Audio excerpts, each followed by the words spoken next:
merci Porto et merci Big Harry. Match nul entre Porto et Manchester United en Europa League pour le deuxième match. 3-3, donc 6 buts au stade du Dragon à Porto. 3-3 et je fais un grand ouf pour Manchester United et je dis merci d'abord à Porto qui nous a laissé mener dans ce match et nous a laissé revenir, et merci à Harry Maguire qui est l'homme de la situation et qui égalise à 2 minutes de la fin. On était à la 93e minute, je crois. Alors c'est un match catastrophique, c'était un match catastrophique de Manchester United, et pourtant on a mené 2-0 avec un formidable Marcus Rashford qui a fait vraiment l'un de ses meilleurs matchs depuis très longtemps.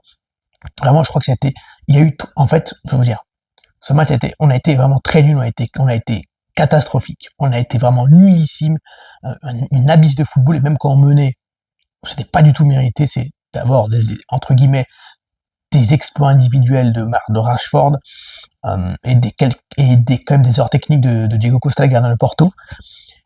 Mais ce que je veux dire par là, c'est que malgré tout, Rashford a fait un super match, et il y a eu grosso modo 3 joueurs qui ont fait un gros match. Rashford, alors il a fait qu'une mi-temps. Onana, est-ce que je peux mettre Eriksen? Je mettrais peut-être Eriksen, qui a fait un match correct. C'est ces 3 joueurs-là. Après, Garnacho a été bon aussi, il apporte un peu de folie à la fin. Mais sinon, honnêtement, c'était incroyable. Incroyable. Donc on mène 2-0 sur déjà 2 belles actions de Rashford. Premier but, Rashford qui élimine, qui frappe quand même une erreur de main, même si c'est une belle frappe, une belle action, il a percuté une erreur de main comme de Diego Costa. Deuxième but, c'est une passe directement de Onana, une déviation de Højlund, récupération de Eriksen, je crois, qui donne à Rashford, qui fixe et qui la passe à Højlund, et superbe frappe de Højlund, super but, ça va lui faire du bien en tant que numéro 9. 2-0. C'est quand même un but au premier poteau, angle fermé, Diego Costa qui ferme le premier poteau, donc pour moi c'est quand même aussi une erreur de Diego Costa. Et ces 2 buts, elle est contre le cours du match. Contre le cours du match, on n'arrivait même pas à faire 4 passes correctement, alors qu'on a bien vu que collectivement, on est une équipe qui est vraiment en dessous du niveau, au niveau européen. On le voit en championnat déjà, collectivement, on n'y arrive pas, on est arrivé une seule fois, ou à peu près une fois et demie. C'est une fois contre Crystal Palace, et une autre fois un peu contre Brighton. Il me semble, voilà, contre Brighton, mais sinon les autres fois, on était complètement largués.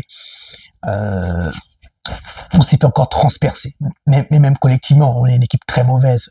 On a vu la différence à ce terrain entre une équipe collectivement en place, Porto, qui arrivait à faire des doublements de passes, des combinaisons, nous qui étions totalement arrêtés, on était en difficulté. Et en fait, on veut jouer comme le Real Madrid, c'est-à-dire sans vraiment de lien au milieu de terrain, sans vraiment de lien entre les joueurs, mais avec le talent individuel. Certes, on a quand même du talent individuel, on n'a pas celui du Real Madrid, donc on ne peut pas faire la différence tout le temps.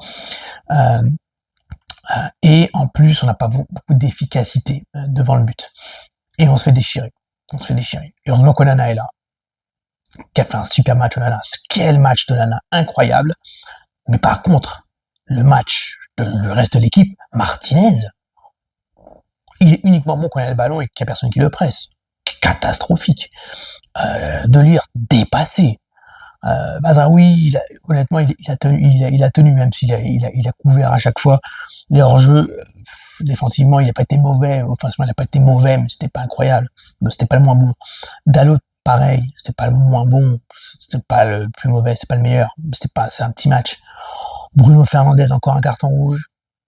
D'ailleurs, pour ceux qui voulaient que Bruno ne joue plus en championnat, on a fait appel, il sera là donc. Match catastrophique de Bruno, même si on a senti qu'il avait à cœur de montrer qu'il était de retour au Portugal, notamment en tant que joueur du Sporting, pour montrer à Porto, mais encore un carton rouge.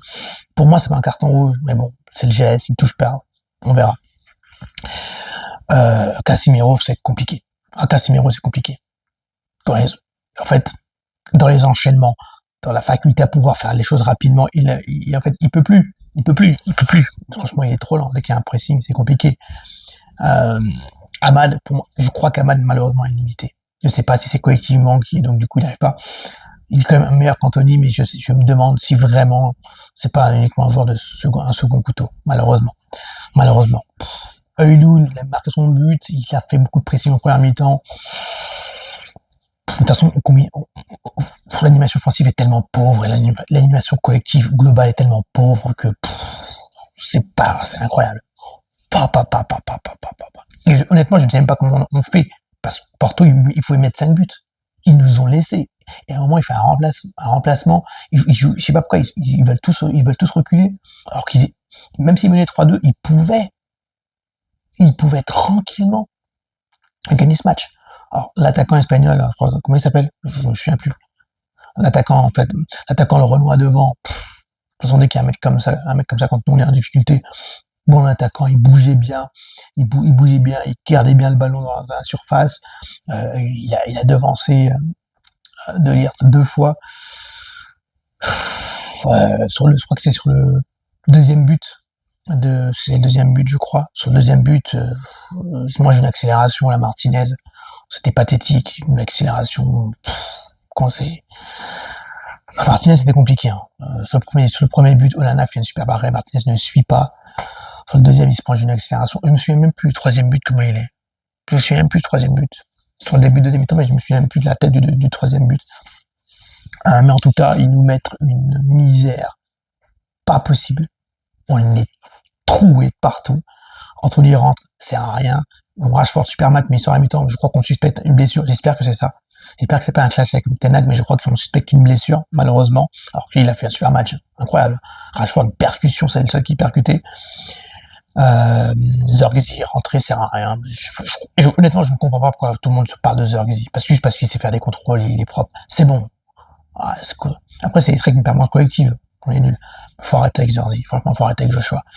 Garnacho, il est rentré, il a apporté un peu de folie comme d'habitude. On sentait qu'il avait envie, il était toujours là, dans la surface. En fait, il procure toujours des occasions.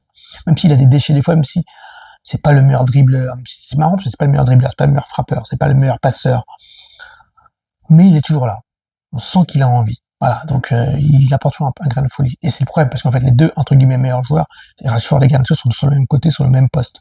C'est pour ça que j'avais dit la dernière fois contre Tottenham, je préférais que Rashford et Garnacho débutent avec un Rashford au centre. Et Garnacho, ils peuvent aussi changer, comme ils essaient de le faire à Real Madrid, même si ça marche pas trop, Vinicius, Mbappé.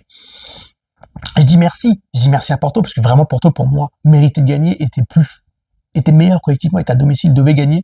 Et je sais pas pourquoi, ils se sont sentis je sais pas, couper les ailes, ils se sont mis à défendre alors qu'ils étaient bien meilleurs, ils pouvaient marquer des buts, et même avec les occasions qu'ils avaient, ils se sont pas concrétisés, ils jouaient à la baballe devant. Première vous face. Maguire, Big Harry, qui ne déçoit plus. Si vous avez marqué, c'est ce gars-là, il ne fait plus d'erreur, il ne déçoit plus du tout, même s'il a failli faire une dinguerie, il ne déçoit plus. Big Harry arrive, corner d'Eriksen, beau corner, tête de Harry, Maguire. Thank you Maguire, thank you Harry. C'est toi qui mérites d'être le futur roi d'Angleterre. Il nous sauve les miches, 3-3, franchement pépère. Ten Hag, à mon avis, il a soufflé. Ce n'est que partie remise pour lui, même si je suis pas pour qu'il parte. Moi, je veux qu'il gagne tous les matchs du monde. On a eu chaud. Même quand on menait 2-0, je vous disais, j'étais pas serein. Je n'étais pas serein. Parce que tellement c'était contre le jeu, tellement je me sentais fragile. Faut vraiment faire quelque chose, parce qu'on est fragile. Et Casemiro, c'est une passoire, mais toute équipe mérite un 2, un 1. Martinez, De Ligt, Casemiro, surtout, Fernandez. Ahmad, c'était compliqué aussi. Bref. Et c'est Rashford. Bref, 3-3 et on s'en contente et on va pas dire, on va pas cracher dans la soupe. On n'a pas perdu le match, ça fait 1-1. Et ça fait un petit sas de repos dans la crise, quand même. 1-1 à Porto, on prend.